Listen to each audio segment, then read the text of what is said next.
Dear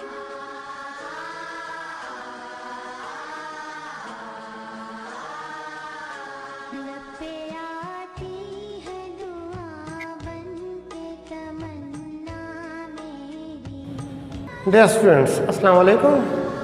Welcome to your online English class. I am Muhammad Irfan, subject specialist in English from Government Higher Secondary School, Sarayan Orang. Today's topic for this lecture is direct and indirect narration. In this lecture, we are going to learn what is direct narration, what is indirect narration, and how to change direct narration into indirect narration. Topic जो है ये थोड़ा सा मुश्किल भी है, अहम भी है. आपने इस वीडियो को एंड तक देखना है. तमाम रूल्स जो मैं आपके साथ शेयर कर रहा हूँ अच्छी तरह इनको नोट करना है. बल्कि इस वीडियो को आप कई बार देखें. अगर आपके जहन में कोई क्वेश्चन आता है, कोई कन्फ्यूजन पैदा होती है, तो आप ज़रूर रब्ता करें. स्क्रीन पर मेरा नंबर मौजूद है, आप इसको नोट कर लें. आपकी कन्फ्यूजन को, आपके क्वेश्चन को इंशाल्लाह हल किया जाएगा, कन्फ्यूजन को दूर किया जाएगा. तो देखते हैं कि डायरेक्ट नरेशन क्या होती है, इनडायरेक्ट नरेशन क्या होती है, और इसको हमने चेंज किस तरह करना है. वीडियो को एंड तक ज़रूर देखिए. इस टॉपिक में हम ये सीखेंगे किस तरह हमने डायरेक्ट से इनडायरेक्ट नरेशन में कन्वर्ट करना है सेंटेंसेस को. तो आइए चलते हैं. पहले हमें ये मालूम होना चाहिए कि डायरेक्ट नरेशन क्या होती है. When we quote actual words of a speaker, it is called direct narration. जब भी हम किसी बात करने वाले के अल्फाज को उसी तरह दोहराएं जिस तरह उसने खुद अदा किए थे, तो इसको डायरेक्ट नरेशन कहते हैं. दोस्तों, डायरेक्ट नरेशन को हमेशा इन्वर्टेड कॉमास में लिखा जाता है. अमूमन हम जो सब पढ़ते हैं मुख्तलिफ़ किताबों में, कायद आज़म ने फरमाया, आलम इकबाल ने फरमाया, और उसके फरमान को इन्वर्टेड कॉमास में लिखा गया होता है. यह डायरेक्ट नरेशन होती है. इसी तरह हम अहादीस मुबारका को पढ़ते हैं तो उनको भी इन्वर्टेड कॉमास में लिखा गया होता है. तो इन्वर्टेड कॉमास में जो भी बात लिखी गई होती है इसको कहते हैं डायरेक्ट नरेशन, क्योंकि ये वही अल्फाज होते हैं जो उस बोलने वाले ने अदा किए होते हैं. इसमें किसी किस्म की चेंजेस नहीं की गई होती हैं. ज़रा इन एग्जांपल को देखें. He said I am very busy now. अब ये इन्वर्टेड कॉमास आपको नज़र आ रहे होंगे स्टार्ट में भी और एंड में भी. तो ये डायरेक्ट नरेशन है. इस तरह she said I am unwell. I am unwell, इसको भी इन्वर्टेड कॉमास में बग़ैर किसी चेंजेस को उसी तरह इन अल्फाज को अदा किया गया है जिस तरह उस कहने वाले ने अदा किए थे. और फिर नंबर 3 पर देखें. Ali said what is your name. Ali ने कोई इसको सवाल पूछा है और उसको उसी तरह दोहरा दिया गया है. ये डायरेक्ट नरेशन होती है. अब इनडायरेक्ट नरेशन की बात करते हैं कि इनडायरेक्ट नरेशन क्या होती है.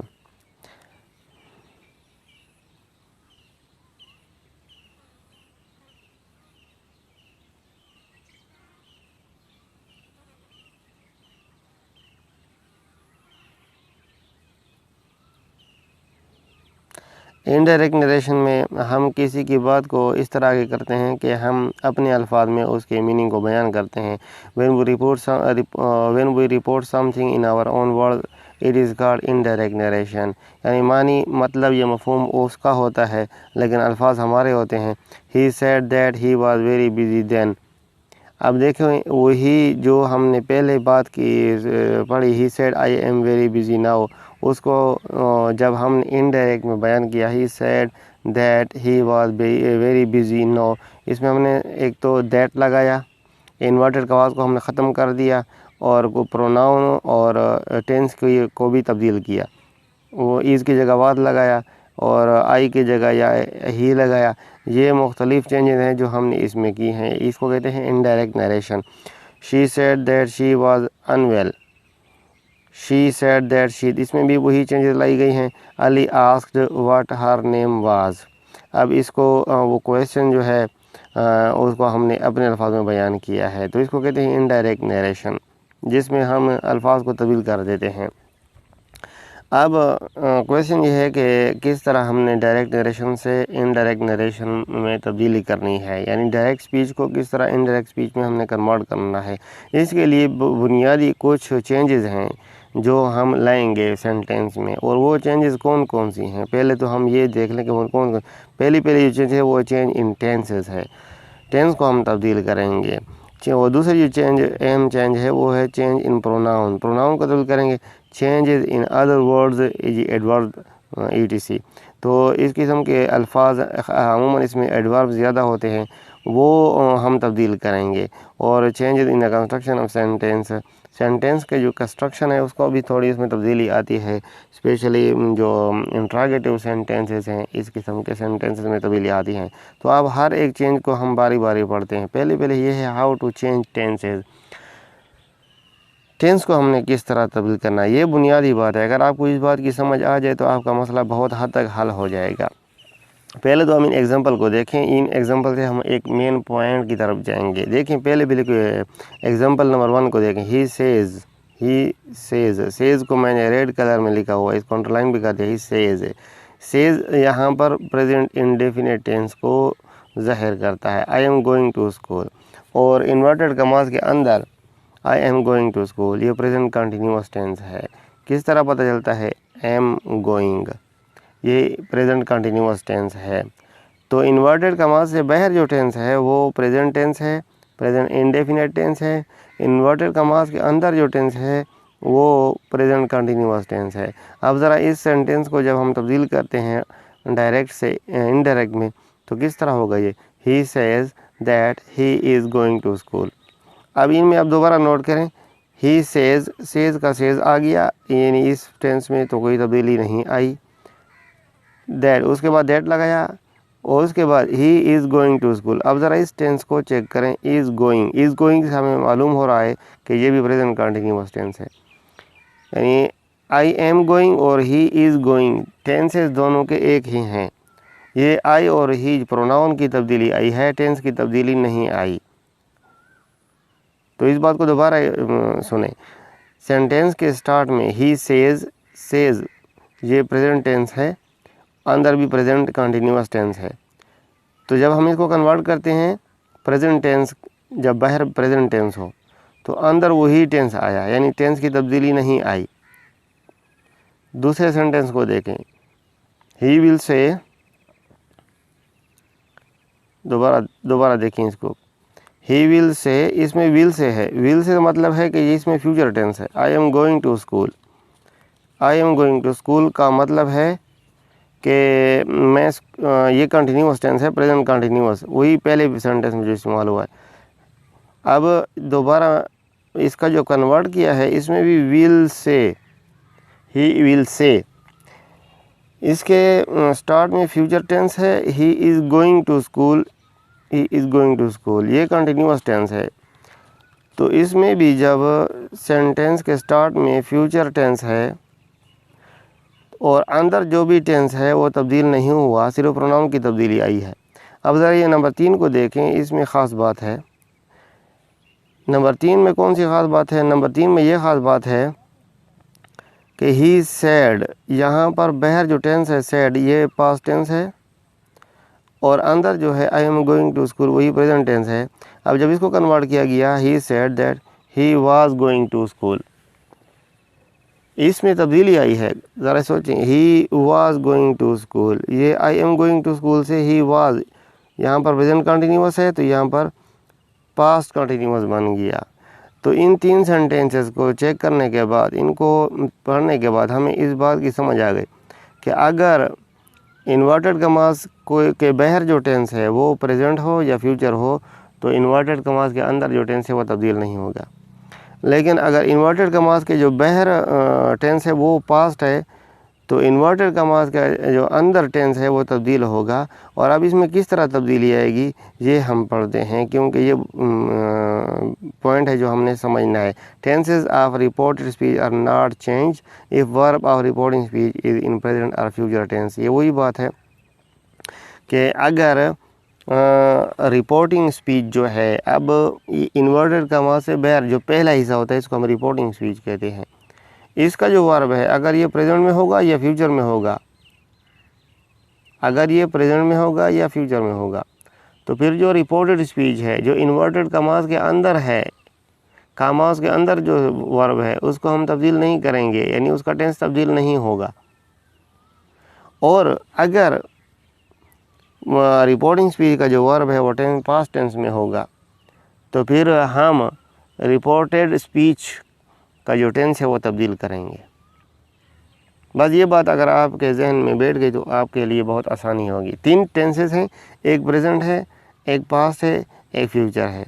अगर कामे से बहर प्रेजेंट है या फ्यूचर टेंस है तो फिर कामे के अंदर का जो टेंस है वो तब्दील नहीं होगा। वही थोड़ी बहुत तब्दीली जो आएगी वो प्रोनाउन की होगी और दूसरे अल्फाज की होगी, टेंस की तब्दीली नहीं होगी। जो भी टेंस होगा वही होगा। और अगर इन्वर्टेड कामा से बहर पास्ट टेंस है, ज़्यादातर होता भी पास्ट टेंस है, एग्ज़ाम्स वगैरह में जो सेंटेंस आते हैं उसमें पास्ट टेंस होता है, क्योंकि वो चेक करते हैं कि आप, उन्होंने तो ये टेस्ट लेना है आपसे कि भाई आपको इस बात की समझ आती है कि नहीं। बाज़ औक़ात भी प्रेजेंट का भी आ जाता है, फ्यूचर की भी आ जाता है। तो इन्वर्टेड कमास के बहर अगर पास्ट टेंस है तो अंदर के टेंस तब्दील होंगे। अब वो हम देखते हैं कि अंदर के टेंस किस तरह तब्दील होंगे। ये बहुत ही आसान है, एक तरतीब है। प्रेजेंट टेंस जितने भी हैं, अगर इन्वर्टेड कमास के अंदर प्रेजेंट टेंस है तो फिर वो अपने सामने वाले पास्ट टेंस में तब्दील हो जाएगा। किस तरह देखें, अगर प्रेजेंट इनडेफिनिट टेंस है तो वो पास्ट इनडेफिनिट में तब्दील कर दिया जाएगा। अगर वो प्रेजेंट कंटिन्यूअस टेंस है तो पास्ट कंटिन्यूअस में तब्दील कर दिया जाएगा। अगर वो प्रेजेंट परफेक्ट टेंस है तो वो पास्ट परफेक्ट में तब्दील कर दिया जाएगा। और अगर वो प्रेजेंट परफेक्ट कंटिन्यूअस टेंस है तो पास्ट परफेक्ट कंटिन्यूअस टेंस में तब्दील कर दिया जाएगा। यानी 4 जो प्रेजेंट टेंस हैं वो अपने सामने वाले 4 पास्ट टेंस में तब्दील हो जाएंगे। अभी आगे भी इसका एग्जांपल भी मैं दूंगा। और पास्ट टेंस अगर होगा, ये तो प्रेजेंट की बात हो, पास्ट को किस तरह कन्वर्ट करेंगे। तो पास्ट में जैसा कि आपको ये तीर के निशान भी नज़र आ रहे हैं कि पास्ट इनडेफिनिट जो है वो पास्ट परफेक्ट में तब्दील होगा, और पास्ट कंटिन्यूअस जो है वो पास्ट परफेक्ट कंटिन्यूअस में तब्दील होगा। यानी पास्ट टेंस पहला टेंस तीसरे में और दूसरा चौथे में तब्दील होगा। इस तरह आपने तरतीब, ये एक मैप बना लेना है अपने जहन के अंदर कि प्रेजेंट टेंस जितने भी हैं वो पास्ट में तब्दील हो जाएंगे अपने सामने वाले में, और पास्ट जो है वो पहला तीसरे में और दूसरा चौथे में तब्दील हो जाएगा। रह गई बात फ्यूचर टेंस की, तो वो इससे भी आसान है। वो इस तरह के विल वुड में तब्दील होगा और शेल शुड में तब्दील हो जाएगा। अब हम इनको एग्जाम्पल के साथ सीखते हैं कि प्रेजेंट इंडेफिनिट टेंस किस तरह पास्ट इंडेफिनिट में तब्दील होगा। अब इस पहली एग्जाम्पल को देखें। He said I go to school. He said I go to school. ये सेड, पहली बात हमने ये चेक करना है कि सेंटेंस में इन्वर्टेड कमास के बहर जो वर्ब है वो प्रेजेंट तो नहीं है, फ्यूचर तो नहीं है, पास्ट है। सेड पास्ट को जाहिर करता है। तो जब ये पास्ट होगा तब ही हम जो आगे वाले जो सेंटेंस है इन्वर्टेड कमास के अंदर, इसको हम कन्वर्ट करेंगे, उसका टेंस मालूम करेंगे। I go to school, I go to school. अब ये आई गो टू स्कूल ये कौन सा टेंस है? गो, ये फर्स्ट फॉर्म है, लिहाजा ये प्रेजेंट इनडेफिनिट टेंस है। तो प्रेजेंट इनडेफिनिट को हमने कन्वर्ट किया पास्ट इनडेफिनिट में, यानी गो की यहाँ पर सेकंड फॉर्म ला जाएगी। कौन सी गो की क्या फॉर्म है? Second, went. He said that he went to school, go को वेंट में तब्दील कर दिया। अब ये ही वेंट टू स्कूल ये पास्ट इनडेफिनिट है। अब दूसरे का present continuous tense past continuous tense में तब्दील होगा।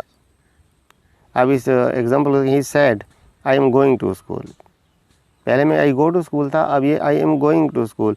जब हेल्पिंग वर्ब भी हो और आईएनजी फॉर्म भी हो तो भी ये कंटिन्यूअस टेंस होता है। और एम जो है इज, एम, आर ये प्रेजेंट में इस्तेमाल होते हैं, तो प्रेजेंट कंटिन्यूअस टेंस है। He said I am going to school, और यहाँ पर सेड है पास्ट टेंस है, तो हमने कन्वर्ट करना है।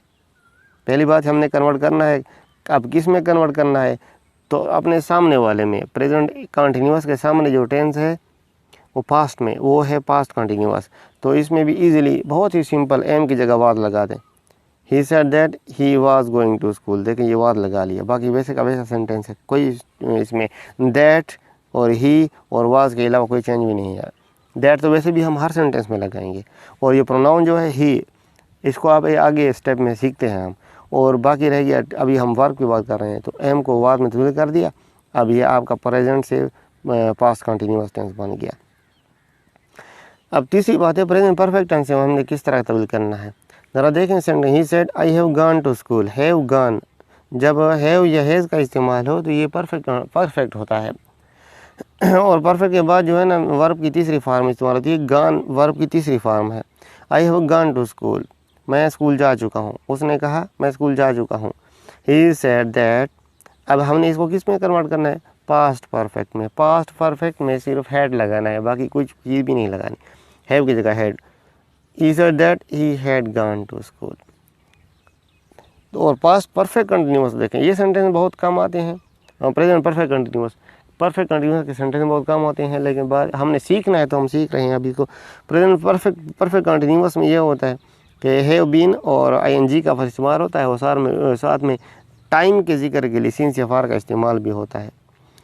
He said I have been waiting since long. देखें अगर सिर्फ हैव होता आई हैव, तो यहाँ पर वेटिंग क्या होता, यहाँ पर वेटेड होता, थर्ड फॉर्म होती। लेकिन यहाँ पर बीन भी लगा है और आईएनजी फॉर्म भी वर्ब की लगी है, यानी 3 फॉर्म हैं, इसमें 3 वर्ब्स हैं। तो यहाँ से हमें मालूम होता है कि ये प्रेजेंट परफेक्ट कंटिन्यूअस टेंस है। हैव से मालूम होता है कि परफेक्ट है, वेटिंग से मालूम होता है कंटिन्यूअस है, और बीन से मालूम होता है कि परफेक्ट है। सॉरी, आई हैव बीन से मालूम होता है, हैव बीन से कि परफेक्ट है, वेटिंग से माने कंटिन्यूअस है, परफेक्ट कंटिन्यूअस है। हैव से प्रेजेंट, बीन से परफेक्ट और वेटिंग से कंटिन्यूअस। तो इससे ये मालूम होता है कि ये प्रेजेंट परफेक्ट कंटिन्यूअस है। अब इसको हमने चेंज करना है पास्ट परफेक्ट कंटिन्यूअस में। He said that he had been waiting since long. देखें कौन सी तब्दीली आ गई, had, he had been waiting, ये सिर्फ हैड की तब्दीली आई है। He said that he had been waiting since long. अब आगे देखें, पास्ट इनडेफिनेट टेंस को किस चीज़ में तब्दील करना है। मैंने आपको बताया कि पास्ट इनडेफिनेट को हमने इसके तीसरे नंबर पर, पहला पास्ट इनडेफिनेट, दूसरा पास्ट कंटिन्यूअस, तीसरा पास्ट परफेक्ट। पास्ट परफेक्ट में पहले को तीसरे में तब्दील करना है। तो ज़रा देखें sir, he said I went to school. पहले ये कि सेड है, इस बात को याद रखें बार बार। सेड होगा तो हम यानी पास्ट होगा, इन्वर्टेड कमास से बैर टेंस, पास्ट होगा तो हम अंदर वाले टेंस तब्दील करेंगे। I went to school, went से हमें मालूम हो रहा है कि ये पास्ट इंडेफिनेट का टेंस है। गो से मालूम हुआ था कि प्रेजेंट इंडेफिनेट का है। वेंट से मालूम हो रहा है कि ये पास्ट इंडेफिनेट का टेंस है। तो इसको हमने कन्वर्ट कर रहा है पास्ट परफेक्ट में। He said that he had, perfect में हैड और थर्ड फॉर्म ऑफ फॉर्म लगाते हैं, he had gone to school. He said that he had gone to school. अब पास्ट कंटिन्यूअस टेंस को हमने किस तरह तब्दील करना है, तो वो हमने पास्ट परफेक्ट कंटिन्यूअस में तब्दील करना है। दूसरे को चौथे में तब्दील करना था, पहले को तीसरे में और दूसरे को चौथे में। He said I was going to school. He said that he had been going to school. अब प्रेजेंट परफेक्ट कंटिन्यूअस और पास्ट परफेक्ट कंटिन्यूअस में फ़र्क ये है कि वहाँ पर हैज़ या हैव होता है, यहाँ पर हैड है। He had been going to school. He said that he had been. तो इस तरह हमने इसको कन्वर्ट करना है पास्ट कंटिन्यूअस टेंस को। अब शैल और विल का इस्तेमाल, ये तो सबसे आसान हो गया।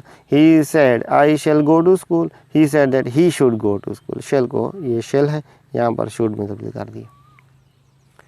He said they will go to school, यहाँ पर विल है, वो स्कूल जाएंगे। He said that they would go to school. लेकिन शर्त वही है, इधर पहले सेंटेंस में देखें, ही के बाद सेड है, पास्ट टेंस है। अगर ये पास्ट टेंस ना होता तो फिर इसमें कोई आगे I shall go to school, ये उसी तरह शेल लगता।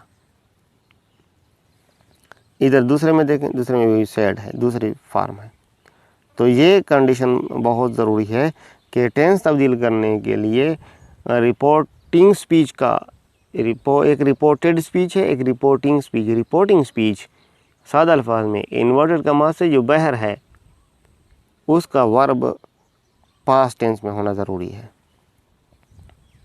अब जो प्रोनाउन की तब्दीली किस तरह करेंगे, टेंस की तब्दीली हमने सीख ली, प्रोनाउन की तब्दीली हमने किस तरह करनी है।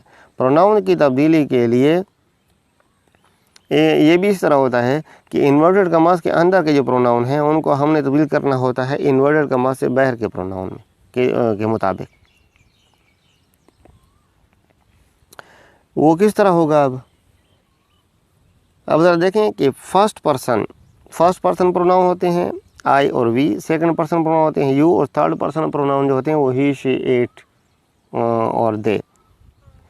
अब इसके बारे में अलग सा जो वीडियो है वो भी आप ज़रूर देखें, प्रोनाउन की समझ आपको आ जाएगी। फर्स्ट पर्सन प्रोनाउन आई और वी, अगर ये इन्वर्टेड कमास के अंदर आई मौजूद हो या वी मौजूद हो, इसको हम इन्वर्टेड कमास से बाहर जो सब्जेक्ट होता है उसके मुताबिक तब्दील करते हैं।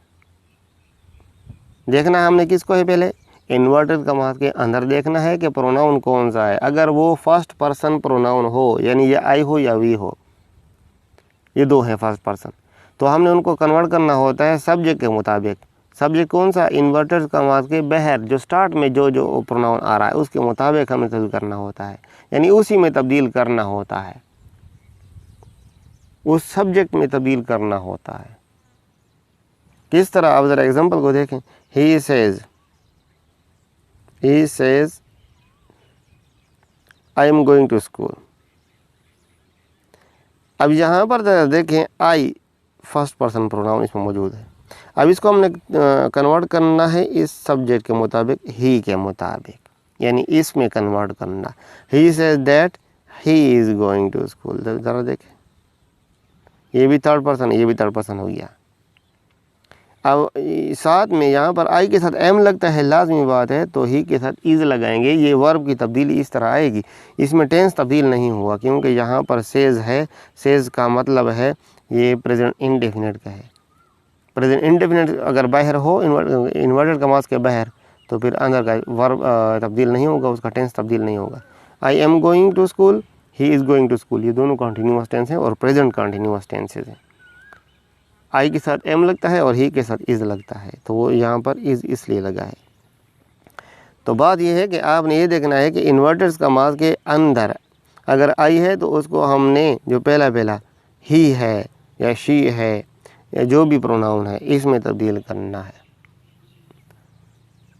ज़रा दूसरे एग्जांपल को देखें। He says we are going to school. अब ये देखें, यहाँ पर आई मैंने इस्तेमाल किया पहले और दूसरे में मैंने वी इस्तेमाल किया, ताकि आपको मज़ीद क्लियर हो जाए। वी जो है ना जमा का सीखा है, फर्स्ट पर्सन, ये वो सिंगुलर है, आई ये प्लूरल है।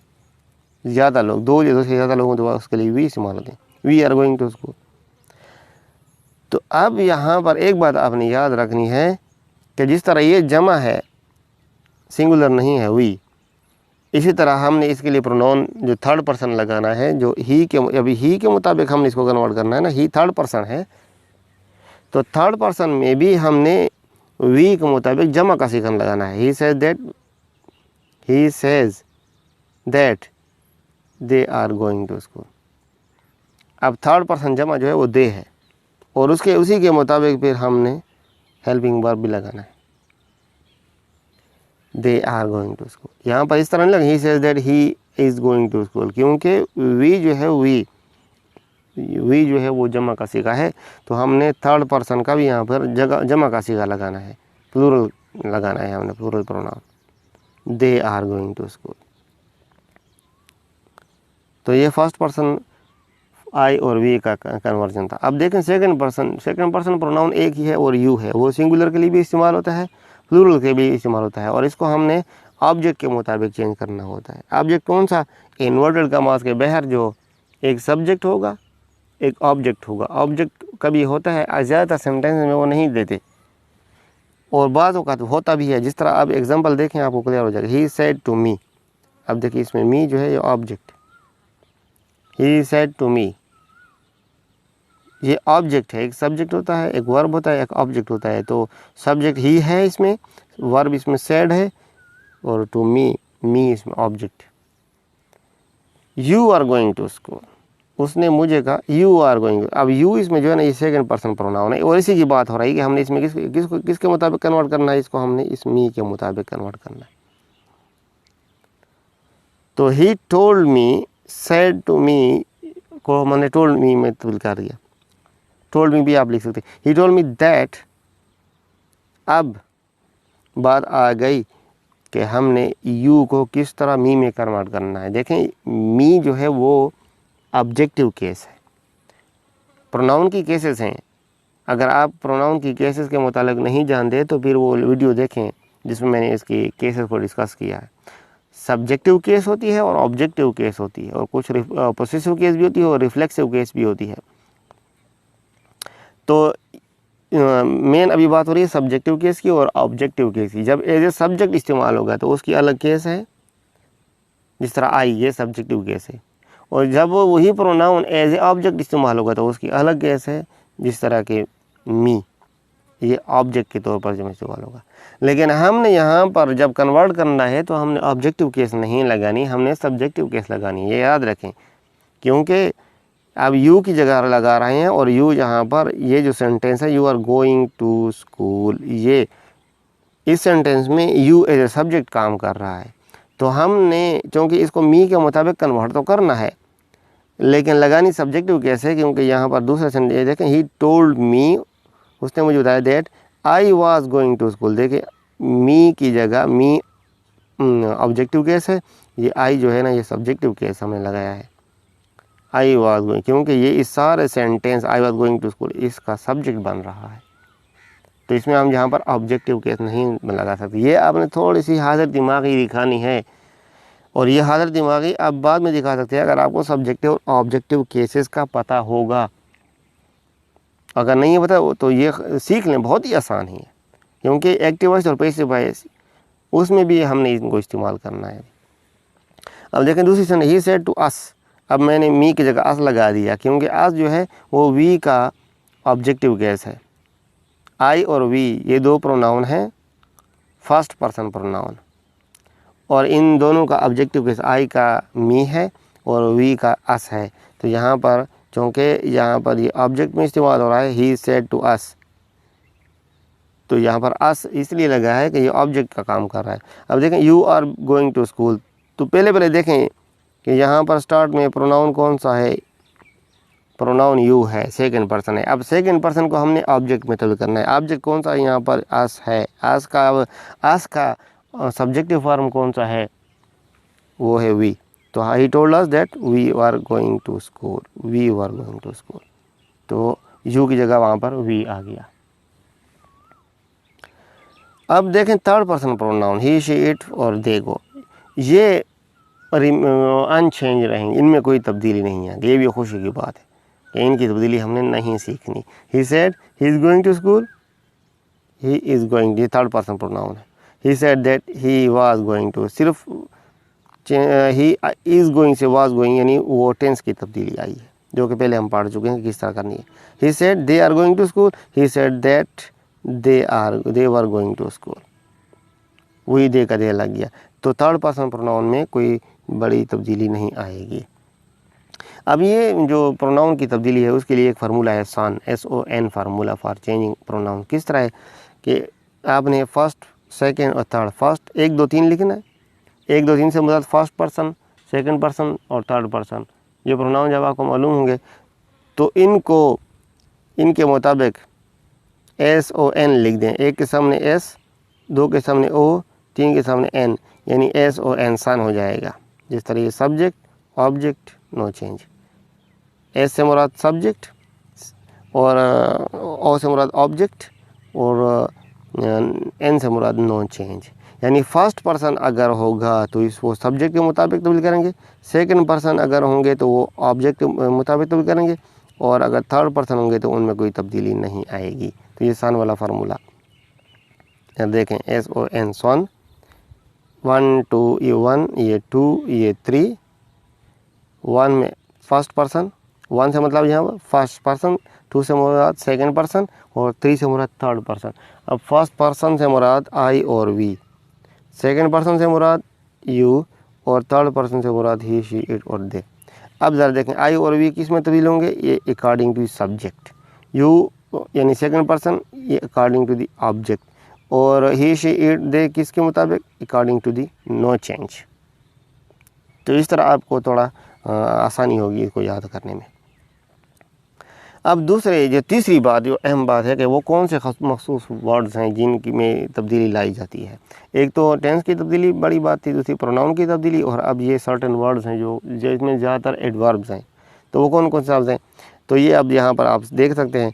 नाउ को देन में कन्वर्ट किया जाता है, हेयर को देयर में, एगो को बिफोर में कन्वर्ट किया जाता है, 10 को सो में, टुडे को दैट डे में, टुमारो को द नेक्स्ट डे में, यस्टरडे को the day before, last night को द नाइट बिफोर, दिस को दैट में, और दीज को दोज में कन्वर्ट कर दिया जाता है। ये स्पेशल वर्ड्स हैं जो आप आसानी से सीख सकते हैं। एक एग्जांपल देखें, he said I am glad to be here this morning. अब देखें इसमें हेयर भी है और दिस भी है। He said that he was glad to be there, here को हमने देयर में कन्वर्ट कर दिया। दैट, दिस को हमने दैट में कन्वर्ट कर दिया, that morning. He said that he was glad to be there that morning. He said I went there yesterday. He said that he had gone there the day before, yesterday की जगह पर the day before आ गया। तो इस तरह हमने इन अल्फाज को भी कन्वर्ट करना है, लेकिन बाज़ औक़ात इनमें तब्दीली नहीं करनी होती, वो अलग सिचुएशन है जिसको हम नेक्स्ट वीडियो में फिर डिस्कस करेंगे। इंशाल्लाह नेक्स्ट वीडियो भी इसी डायरेक्ट इनडायरेक्ट पे ऊपर होगी, जिनमें हम चेंज या टेंसेस की तब्दीली है और चेंज इन प्रोनाउन है या अदर चेंजेस हैं, उनको हम डिटेल से मज़ीद अलग अलग पढ़ेंगे, ताकि अगर कोई स्पेशल किसी एक एस्पेक्ट से इसको स्टडी करना चाहे तो उसके लिए भी एक वीडियो अवेलेबल हो।